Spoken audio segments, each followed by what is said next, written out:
So welcome to today's brief presentation. I will be concentrating on traveling through Europe. My name is Gail Lew, and I have been a retiree since 2018.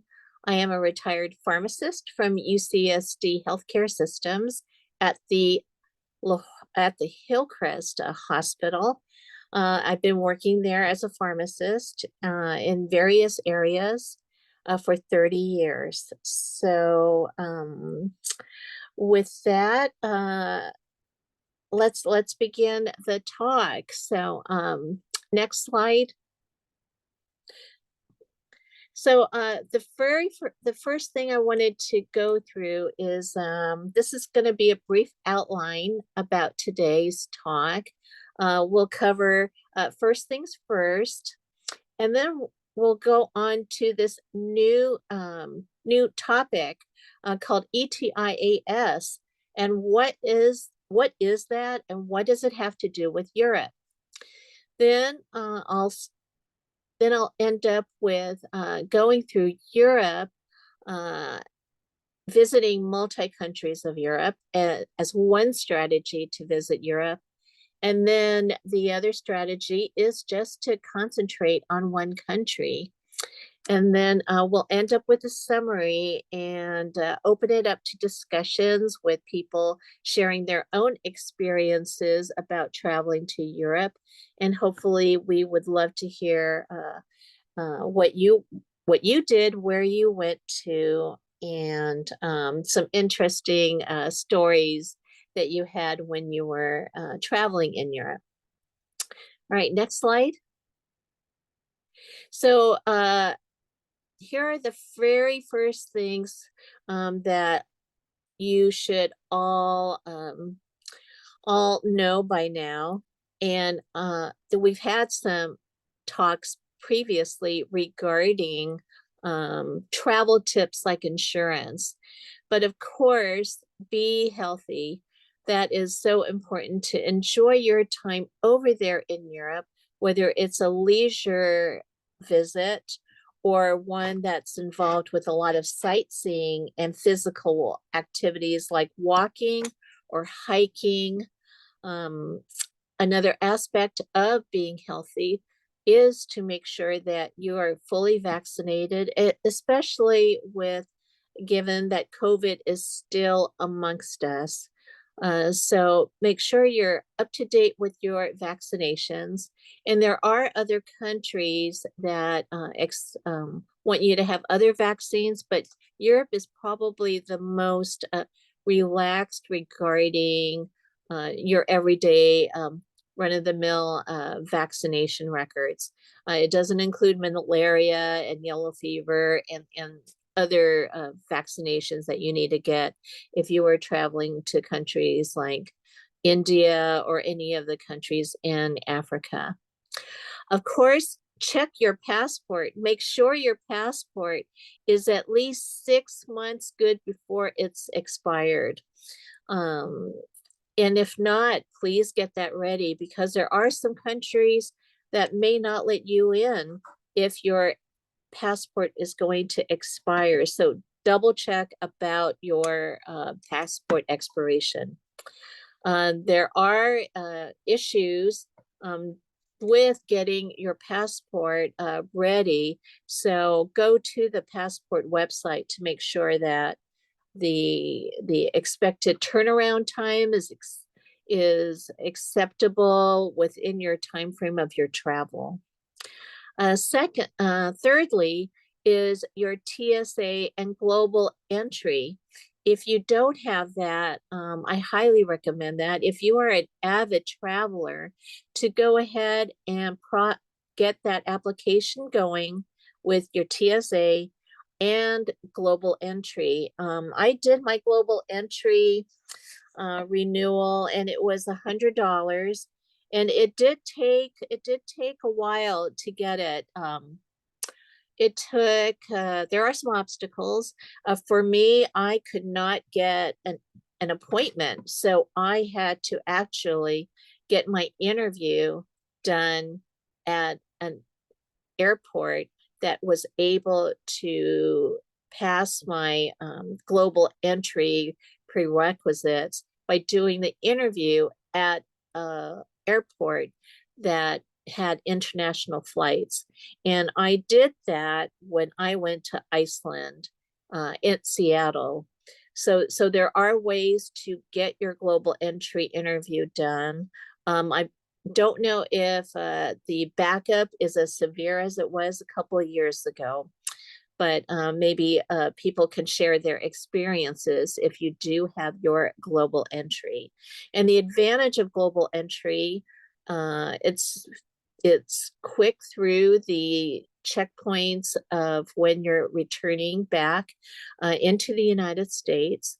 You bypass the general line, and you can either go to a kiosk that supports global entry and scan your passport, or they scan your face. Sometimes you just stand right in front of a kiosk, and that'll take care of it. So look into it if you don't have that already.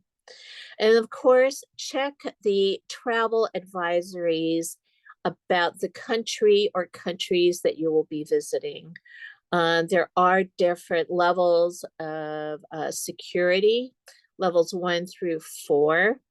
And just to make sure that you have everything taken care of when you are going to those countries.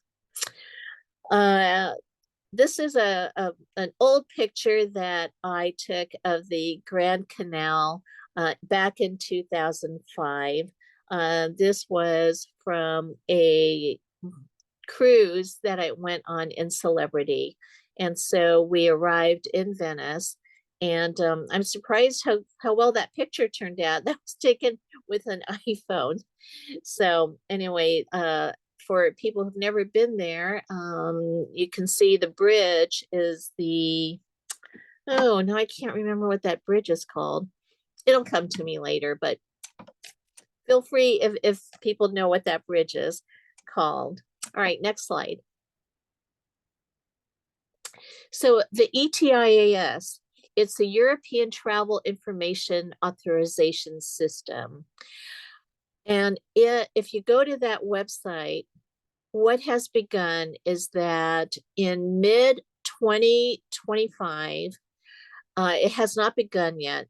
Europe will institute this authorization system.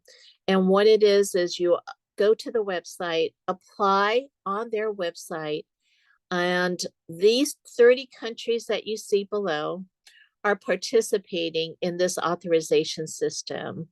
So it's kind of like a visa, but they're not calling it a visa. You do need to have your destination already in front of you with the cities and countries that you're going to be visiting. I haven't launched the application, but from what I can tell, it will require you to put all that information. Once you get all that information and fill in that application, I believe right now the cost is going to be €7 to process it. And I've done this with Australia, and it's a pretty quick turnaround time. And it will give you the authorization information once you've done it through your email. So if it's anything similar to Sydney, I believe that's what the process will be. Definitely their website will accept United States dollars. And that's about all I know. So make sure that if you are going to Europe in 2025, whether they're going to implement it at the time that you're traveling there or not. So do check into that website. If you are going to plan on going, go ahead and look at the requirements for it. It was going to start in 2024, but they postponed it, and it was going to be 27 countries. So 3 more countries have been added. Those that are going to visit the United Kingdom, as you can see England and Scotland and Ireland and Wales, they are not included in that. And it's because United Kingdom exiting their European the European group. So I'll let you just scan all those countries, um, and if any of those are listed in your travel plans in 2025, make note that you will need this ETIAS application. All right, next slide. I'll start with my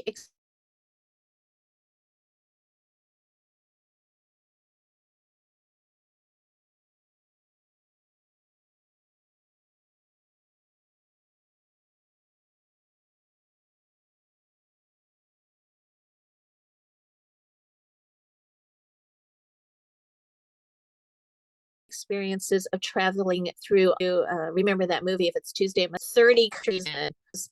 Uh, one of them is that you do get to see a lot of different countries. Now, whether you want to do it on your own or you do it planned by a company, it's up to your comfort level. But when you do it on your own, you have the freedom to design where you want to go. But along with that, you have to do some planning. I I got a map, and the first time I did this was way back in 1990 is when I went to Europe. And we did it on our own. And I got a map and planned out what we wanted to see. And we limited it to 5 different cities in various countries.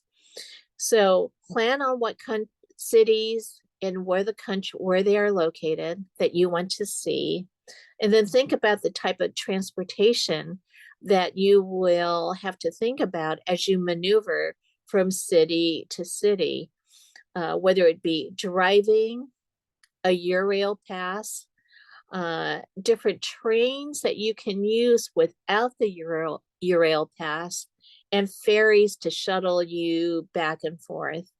Um, Also, the hotel accommodations and inns and bed and breakfast places, they both have advantages and disadvantages.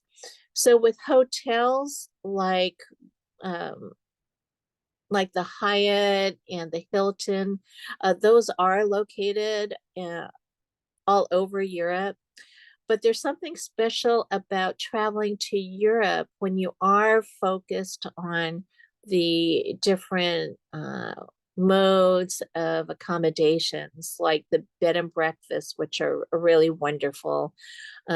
You can even book an accommodation in a castle. You can book an accommodation in a monastery. So there's many different options for you to book, and a lot of travel books and the internet have various locations and types of accommodations for you to look at. So here's back at the same trip that I took in 2005. Then I went to Venice. That trip started in Venice, and it went to Mykonos and then Rome. So it kind of went around Italy and hit the Greek islands.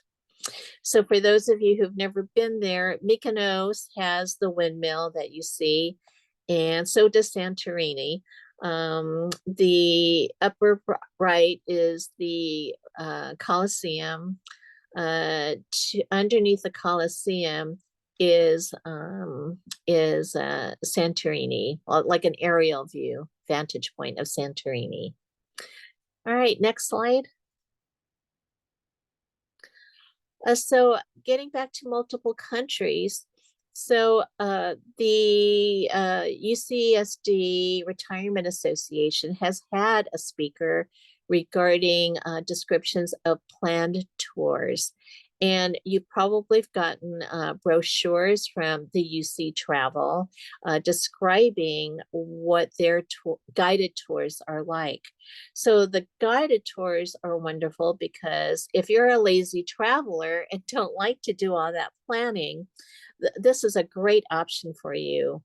Um, UC Travel has focused on various areas of Europe.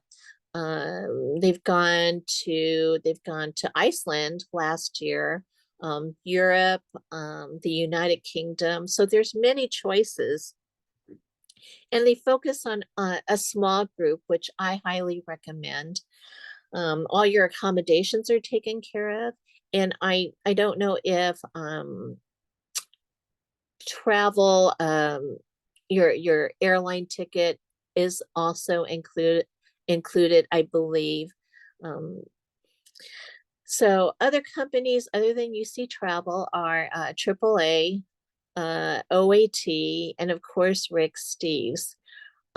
He has on his website every Monday night, not every Monday night, but on Monday night, there is a lecture if you go to his website, and it is a video lecture regarding a particular country of Europe. So I've seen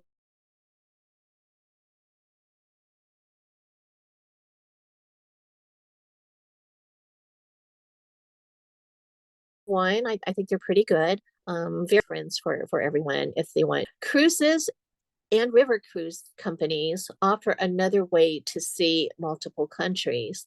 I've listed a couple of the companies like Celebrity and Holland America, and those are really great companies because they focus on a smaller ship. It isn't one of those big gargantuan Royal Caribbean 5,000 people type ship. It's not the mega ocean liners, but they're small enough, roughly between maybe 1,500 people, 1,000 to 1,500 people to maybe 2,000.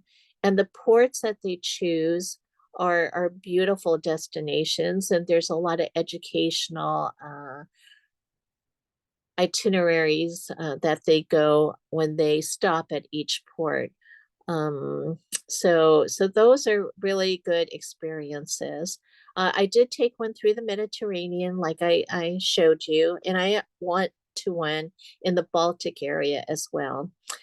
Uh, the river cruises, the river cruises like Viking, Uniworld, and Avalon have very concentrated experiences because their geographical location are again a river, a European river, and it can start from one destination and traveling down to the final destination along the river. Um, if you are prone to seasickness and you still would like to cruise, a river cruise is really a good option because rivers are not, they don't have any waves, and it's just a gentle float down the river. You get to see things that are off the beaten path because you're going to be viewing them from the river's viewpoint.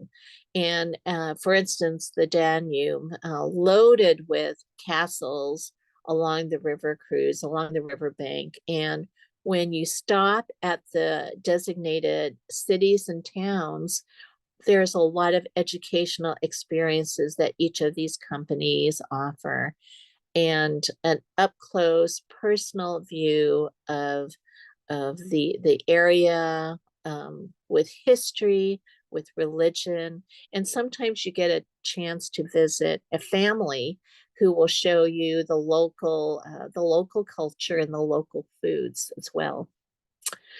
All right, next slide. So these are some pictures that I took of the Baltic cruise. So you saw ones from the Mediterranean. The Baltic cruise At that time, it started in Copenhagen and then it went around the Baltic area. So it started from Copenhagen and it went to Sweden, to Stockholm. Then it went to Estonia in Tallinn, and then on to Finland. And we did get an opportunity to stay overnight in St. Petersburg. And then it returned back to Berlin, at a port near Berlin. So we actually flew into Copenhagen and flew out of Berlin. So I'm really glad I took this because it's probably very impossible to travel to Russia right now, given the circumstances of what's going on. But St. Petersburg was very a highlight, I would say, of that trip. Next slide. So this is an example of a Viking river cruise, and I have only been to one, and this was on the Elbe River, which is one of the smallest, shallowest rivers that Viking offered, and it was in 2016 that I took that. It started again in Berlin, and it ended in Prague. So from Viking, we went to like 6 or 7 different stops along the river. Wittenberg is where Martin Luther began his break off from the church to start Lutheran, the Lutheran branch. Then Dresden was definitely a highlight. So you see it concentrated on Eastern Germany. And then we did go through Switzerland, and then we ended up in Prague. And we stayed in Prague about 4 extra days. So you do have that option to do that when you are taking the river cruise. And you can stay extra days at the beginning of the cruise as well as at the end. And this was a 10-day cruise, and it had only 100 people on board. And it was really relaxing, a lot of education on board, and you don't have all that other distractions of other cruise ships, the bigger cruise ships. But it's a different experience, and I would do it again. They have a lot of options. Next slide. So for the single country, again, take a map and choose the country that you really want to concentrate in. And look at the cities within the country that you want to visit. If you don't know where you would like to go, sometimes I go to AAA and I take a look at their travel brochures of a specific country, and I take it home with me and I take a look and see what cities they go to on their tours of either Italy or France. And that could get you a jump start on different places that you want to look at. Again, don't be afraid to arrive in one city and leave from another. Plan your routes. The map should help about driving routes, getting an international driver's license, or taking the train. And the schedules of the trains between the cities. When you're taking the train, you'll have to be cognizant of how much you're packing. So I don't know if a packing lecture is going to be in the travel series, but you will need to be able to carry your luggage and on board the train. So just be cognizant of that. Accommodations, like I said before, you can find accommodations in farms, in castles, and bed and breakfast inns. And because you're choosing Europe, some of these accommodations, like castles, If you're staying at a castle and it's on the second or third floor, the castle may not have a elevator for you to use. So you will need to be aware that you may have to lug your luggage up some flights of stairs to get to your room. And I stayed in a castle that was built in the 13th, 14th century, and really charming bed and breakfast inns throughout Europe. And what's great about the bed and breakfast inns is that they lay out a beautiful breakfast in the morning, and it's almost like a buffet. And you can use that to be your breakfast and lunch because they are so generous with what they put out for you to have. From city to city, look at the driving distances that you will need to go to and have that ready so that you'll know you're going to be driving 100 miles or 200 miles. Um, the roads can be a highway or a very narrow road where you think, oh, is this a one-way road where it's actually two cars can go through it? There are freeways, and there are a lot of cobblestones and things like that, obstacles that could deter you from reaching your destination, but don't let that stop you because that's what's so fun about going to a different country to travel with. And it allows you to go off the beaten path. If you want to go and just explore a village, you have the option to do that if you are going to drive. You do have that option to do that as well if you're taking the train, but you're more constrained to the train schedules.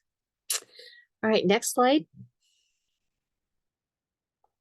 So in 2014, three of my friends and we wanted to go to Germany, and my other friends wanted to experience Oktoberfest in Germany. So what we did was we got a couple of travel books, we got the map of Germany, and we laid out where we wanted to go. So this is going to require you some homework to read about the country and what towns and cities that you wanted to see. So we decided to start at Frankfurt and then end up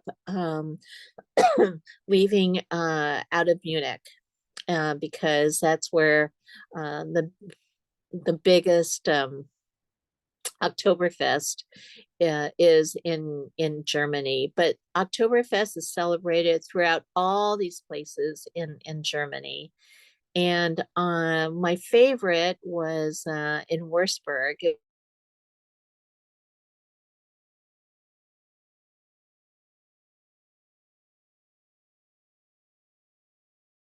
was very quaint. It's really a Frankfurt Square or their Marienplatz, but most of Frankfurt has been destroyed with a lot of bombing from World War II. So you're going to see different architecture of very quaint structures like that first one in the square, and then modern sky rises and cement looking buildings that really don't have a lot of architectural detail.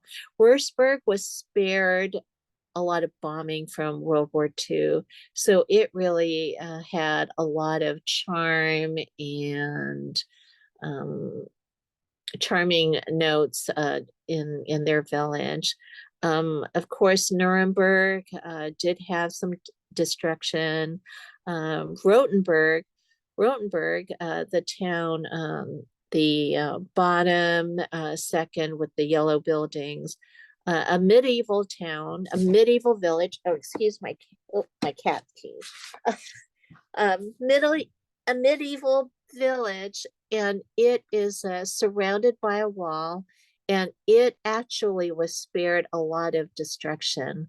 So one of the highlights in Rothenburg is that the second picture with the archway uh, through it. A lot of people have taken pictures of that when they visit this medieval village. And then lastly, that is Munich, the center square of Munich, and it's the watchtower. Next slide.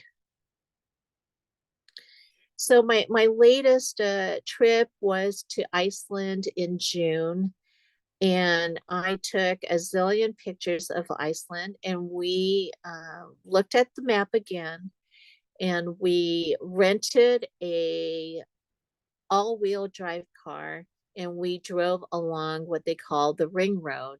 So it is, you can drive around the complete country of Iceland on the outskirts of the country, and the outskirts is called the ring road. And from the road, there are waterfalls that you can see, and it truly is a country of fire.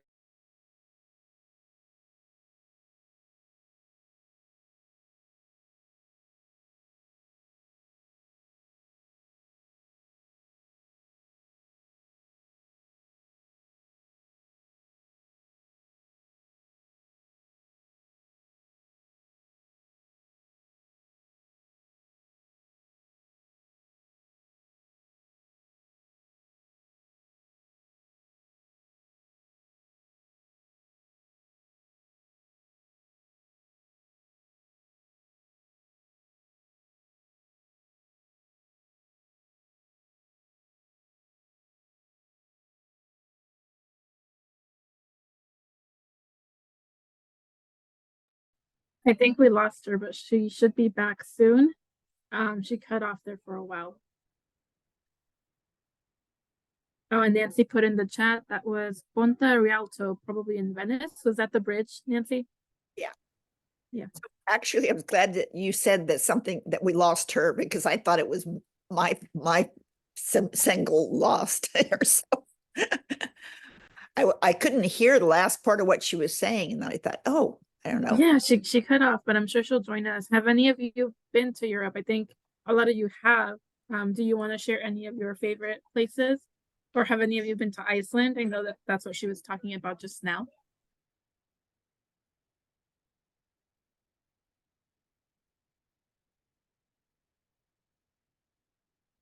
I haven't been to Iceland.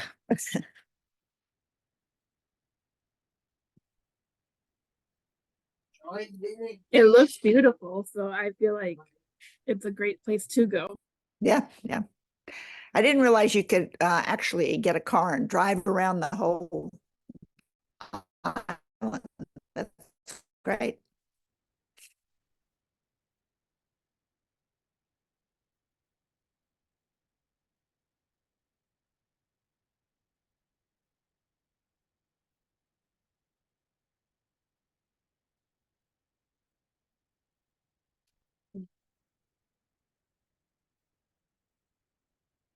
Okay, I see her having joined back. Hi, Gail. Oh, sorry, I lost your connection there. Yeah, we lost you. Anyway, let's see, where was I? Oh, so this was a 10-day trip around Iceland, and we flew into Reykjavik, which is the capital of Iceland, and we just drove counterclockwise around the island. Right now there was a volcano eruption that happened about three or 4 weeks ago that caused a massive fissure to open up. It was near the capital of Reykjavik, and also near one of their popular tourist sites called the Blue Lagoon. So I believe the Blue Lagoon, it could still be closed, and they evacuated a town of 2 to 3,000 people because the major fissure ran right through their town. So people, I saw spouts of magma erupting from the fissure.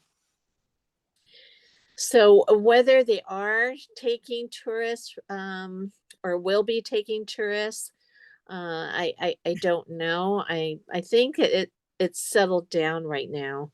But I've met people that went to Iceland at this time of the year, and they had seen a different point of view where those waterfalls that you see there, some of them were running and some of them were frozen solid. So it's kind of interesting to see that perspective. Whether or not one of the primary goals to going to Iceland is to see the Northern Lights, and some people have seen it as early as September. Some people have never seen the Northern Lights during the time where you expect to see the Northern Lights. Uh, Iceland is on a tectonic plate. It is the beginning of Europe. It is on that ETIAS list of countries, and it's a beautiful country. A lot of hiking, a lot of outdoor activities. Um, so, all right, next slide. Sorry about the lost connection there. All right, so I'm going to summarize areas to focus when you're going to Europe, uh, choosing between multiple countries and single countries. Uh, the brief visit that you get to each city or port, you get to experience a taste of those cities. Whether you're doing a land tour or a cruise, a brief visit could be 8 hours, or a visit could be 2 to 3 days of each city. Planned tours do all the work for you, but then you're going to miss out on opportunities to spend the night in a castle. For the single country, there are planned tours that focus on one country. You do get to immerse yourself in that one country, and we're talking about culture, food, history. You designing your itinerary gives you a sense of accomplishment that you couldn't get when you are not planning your trip. To the right, that is the castle that we stayed at. Above is the little sign, and I put the description of the hotel. That castle now has been called the Hotel Eisenhut in Rothenburg. It's four buildings put together. It was built in the 14th to 16th century, and dignitaries like Winston Churchill stayed there. So it is destined as a castle, and it's kind of fun. And yes, they had a knight in shining armor in the hallway of that hotel, and it was really quite quaint. Um, and where do you park when you're going into a little town like this? They do have some parking garages. Sometimes it could be on the outskirts of the town itself, because there's some medieval towns that don't allow you to drive in it, because you have to cross a drawbridge sometimes. So, but this town, it did, and you can see there's some parked cars along the cobblestones there. Let's see, next slide. So my summary is whether you explore on your own or sail away on an ocean liner, Europe will always be calling for you to return. So I'm going to end with one of my favorite pictures of Dresden on the Viking River cruise.